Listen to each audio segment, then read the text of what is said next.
Sini ma'am turenje duki mati ising lure. Ngasi congkaki foto kapi ni bunga. Congkaki huji ayu khatara hore nungdin kapte ba. Hore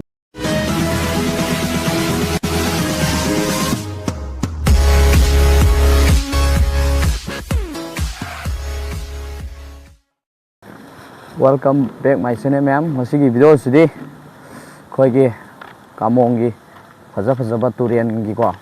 jaga khar uchar ke aduga scenery su uchar ke labuk su uchar ke ma'am adugi vlog oidoni ma'am adudi let's go sat por si ma'am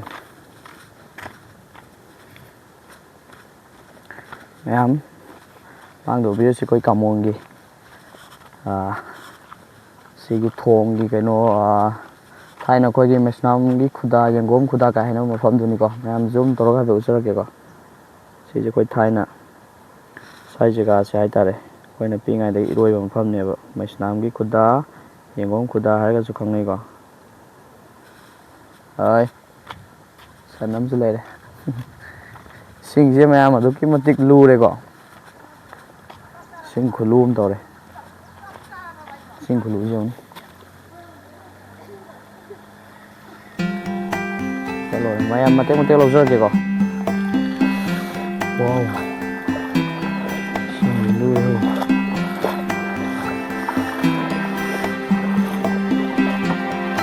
rồi gì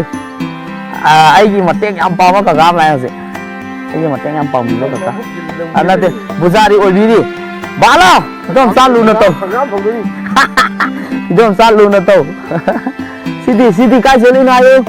cái xử lý nó cái xử lý này rồi cái xử lý này cái mà không đi cái xử lý này bên này cái xử lý này bên này cái xử lý nó xả đi sao mày blog tàu vậy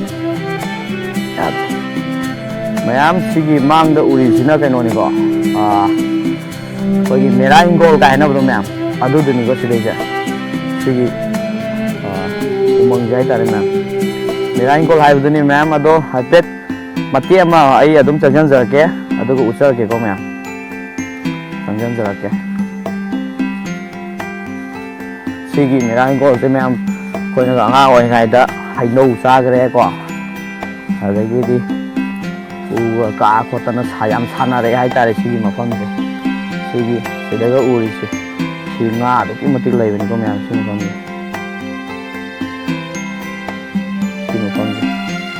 nga được cái mà tích lên như này được rồi lấy ma'am turen je Thai na sigi turen sing oi sela mini ko ma'am si kang ni jong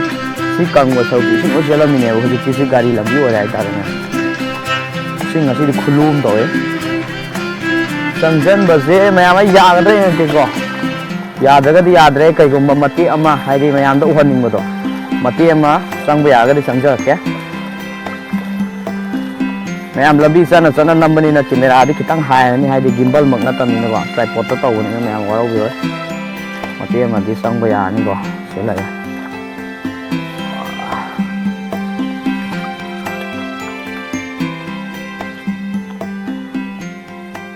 ni sa sai ja na bai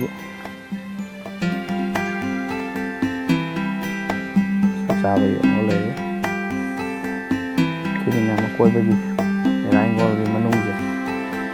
wow umang ni ko ma'am si ja rồi cái sấy cây rồi cái ma'am ma'am ai na smai na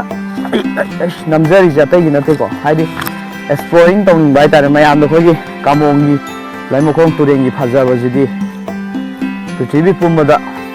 siga tanglam ni ngai ani suna lai kai ta hai di lai kai be maram di sing ja do ki matik luba ko oi nei ba matam da di lai moi ka kai nik pa khok pa gari so ba sam go do di nei to go do ma'am ai hajen na ba na sa di ma'am si yo makha da lai ba nung ji pa na u ni na yo na u ni ko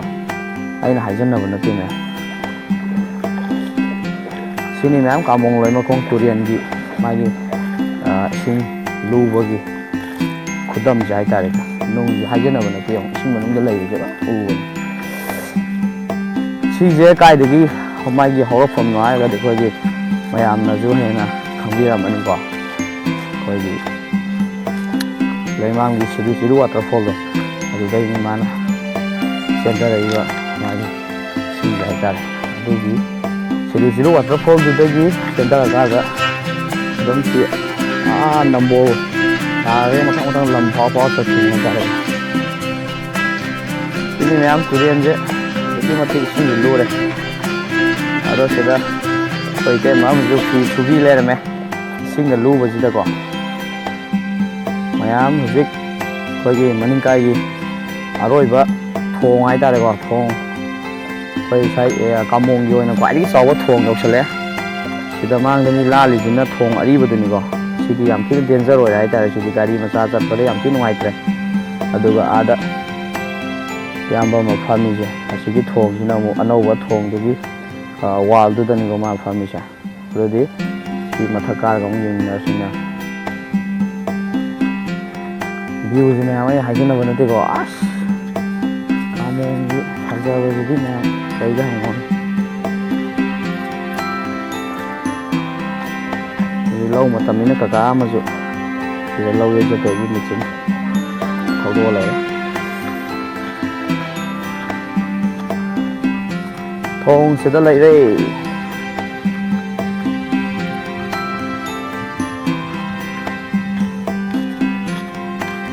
ꯁꯤꯗ ꯂꯩꯔꯦ ꯌꯥꯝ ꯁꯥꯊꯤꯕ ꯎꯆꯦꯛ ꯑꯃꯁꯨ ꯁꯤꯗ ꯑꯌꯨꯛꯀꯤ ꯃꯥ ꯅꯨꯡꯁꯥ ꯌꯥꯏꯔ ꯀꯩꯅꯣ ꯇꯧꯔꯤꯁꯦ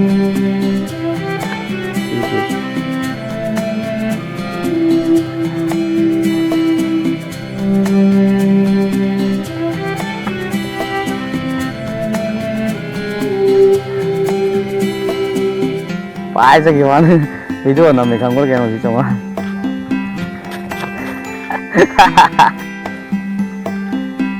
सिजिना मयाम खोगी मनिंग काइगी कनो ओइदोनिको तुरेल हाइतारे अदगी सुम चखकादा खोगी सिगी चिंग ताबे यारेको अदगी कांगलम ताबे यारे तुरेल माबी काइना उदोंगा दुलोय ताबेन साइदा कोई जोंकाट की फोटो काउना लगी खरजो साइड ले